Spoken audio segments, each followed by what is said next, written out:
Welcome. Today we're on the road here on the beautiful campus of Houston Baptist University in Houston, Texas, in this gorgeous hall, Violin Chapel. I'm Danny Jones, and I'm here with Ethan Ahmad and Dr. Brady Spitz, who is professor of percussion here at HBU. Today, Dr. Spitz will be performing the TMEA 2-mallet Etude for this year, which is by one of the great masters, Handel. So we're glad you're here. Listen, learn, and enjoy.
Hi, today we're going to talk about the Sonata for Violin by George Frideric Handel.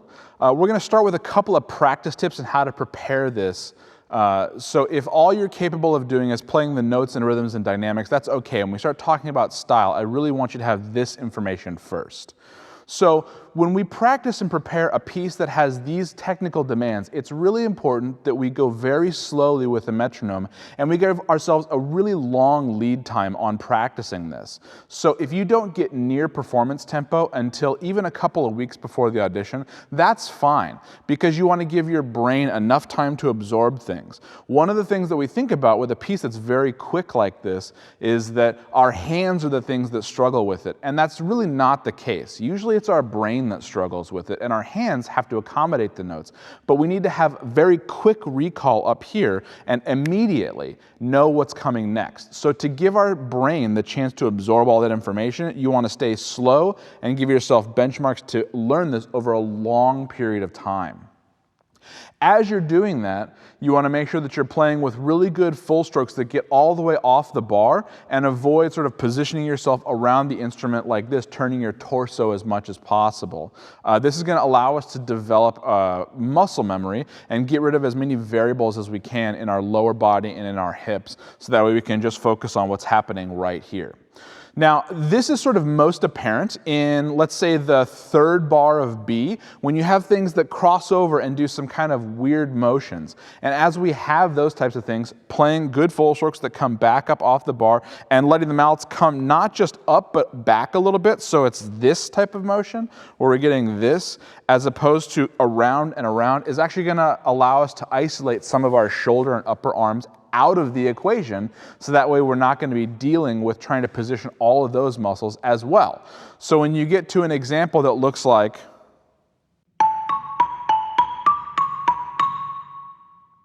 as you can see, I'm just coming up and back, and that gets the mallets out of the way of each other without having to do any kind of turning and weirdness, right? I'm not saying you can't do any of the turning and stuff. This just takes all that out of the equation and makes it a little bit simpler. So if you have the capacity to do that, I think it's helpful. And then when you do shift your body, you want to try and not do it too many times with your legs. And also, if you have to turn, we want to make sure that you're really methodical about it. What happens is, anytime you move your hips like this and you twist from your lower body, you're changing your frame of reference to the keyboard. And so we actually lose the kinesthetic memory that you've built in playing the instrument. So when we do something like this, all of a sudden, we have to build a new muscle memory for where the keyboard is in our mind. And that's especially difficult at a quicker tempo, right? So I'm thinking about things like rehearsal D, right? Rehearsal D in this piece involves you needing to be able to do that quite a bit.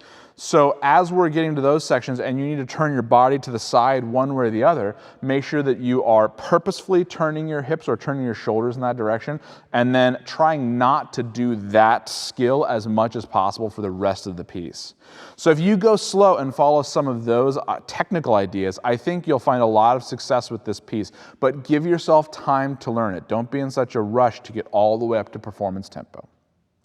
Now, when we talk about some of the musical characteristics for the piece, I want to start by talking about articulations and phrasing, because one of the things that jumps off the page, especially for younger players at the beginning, is these staccato marks, or these dots over the note heads. Now, these make a lot of sense for wind and string instruments like a violin, because they can change the length and the duration of their notes. But of course, we can't for a lot of our percussion instruments. You can use stroke types and grip pressures and things to modify durations and note lengths, modify articulations on things that have bigger surfaces, like a timpani or a concert bass drum, but it's a lot harder to do on smaller surfaces, and especially on bar percussion instruments. So it doesn't change a ton the sound when you do something like this versus something like this. It doesn't make a big difference, but it does make some difference in how we think about it. And let me explain. When you are thinking about how you want this piece to sound, you develop an image of how the piece sounds in your head, and you can sing that back either to yourself or to your teacher or whatever. And as you develop a better, deeper understanding of how to sing that piece, your phrasing comes across to the listener. So if we learn how to play ba ba ba ba ba ba ba ba ba, or ba ba ba ba ba ba ba ba ba, that starts to come across to the listener as a sense of lightness and helps influence your phrasing. So we actually do want to think about these staccato markings, and we do actually want to even affect them with our stroke type just a little bit, because it helps communicate that lightness to the listener. And this is actually really important when we start talking about the Baroque style. So the Baroque period of time is the late 1600s through the middle 1700s, and that's when George Frideric Handel was alive.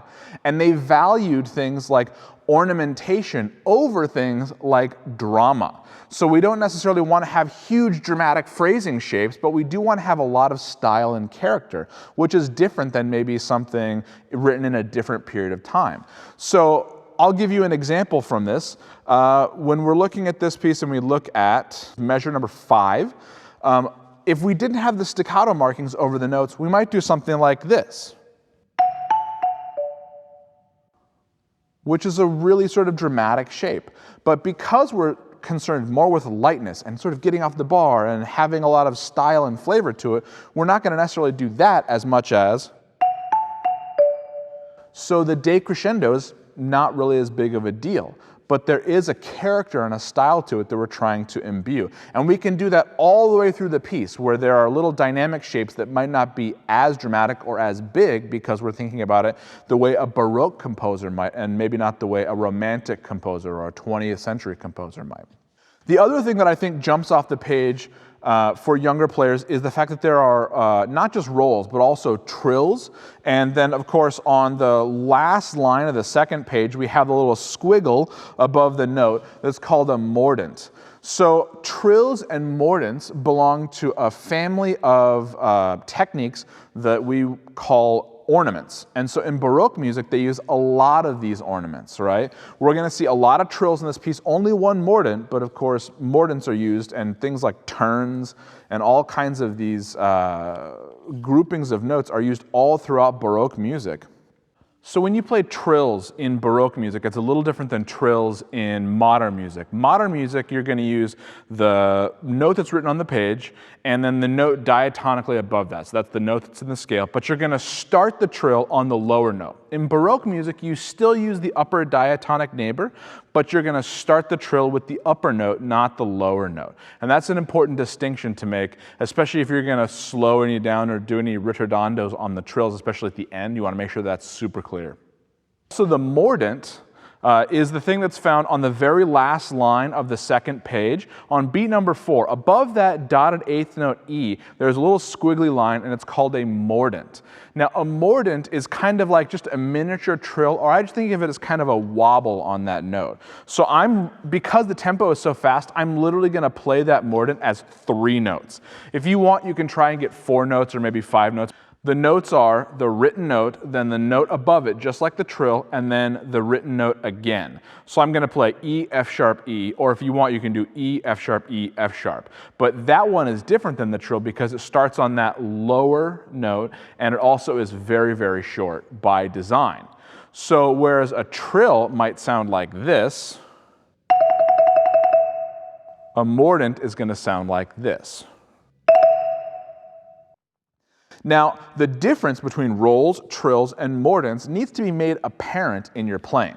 So for a percussionist, a roll is our attempt to sustain a note. So that's like the very first note. Okay? A trill kind of feels like it gets played like a roll, except for you're alternating 2 notes. So that would be like the trill at the end of the first line. So even though it's played kind of like a roll, it's not actually, and as you get closer to performance tempo, it's really important to understand the difference between the two, because you're going to have to separate from the notes that follow both the roll and the trill in certain ways. So when I'm playing a roll, like the half note at the beginning of the piece, I'm working to connect it more to the notes that follow it. But when I'm playing a trill, I'm not, because the trill decorates the note that it's a part of. It doesn't connect to the note that comes after that. So we can use that to sort of influence how we play the piece. So the beginning, the first line of the piece is going to sound like this.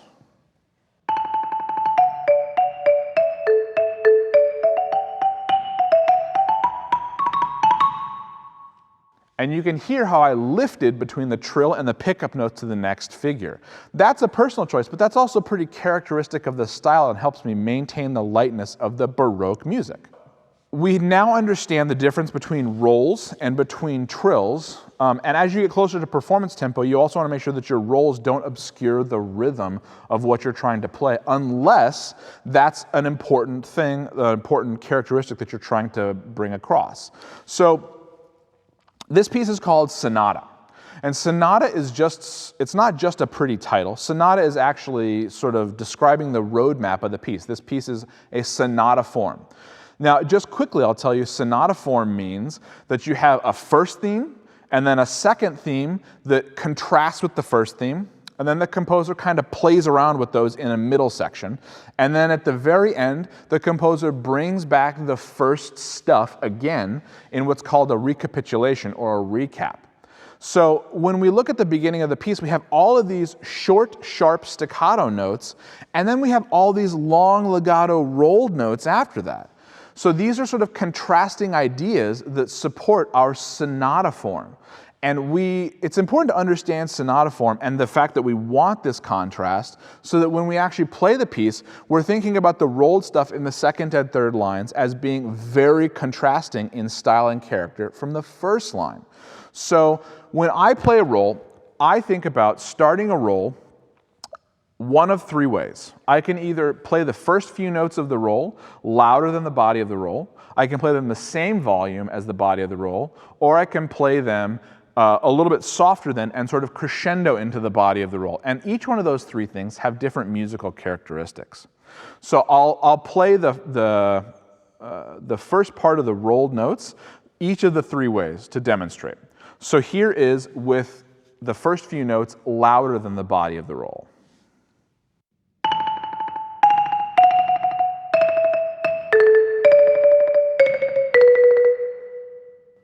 Now here are the same line, but we're going to do it with the first few notes the same volume as the body of the roll.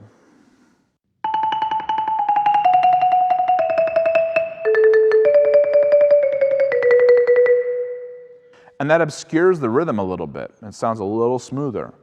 And then if I start with the first few notes softer than the body of the roll, it sounds like this.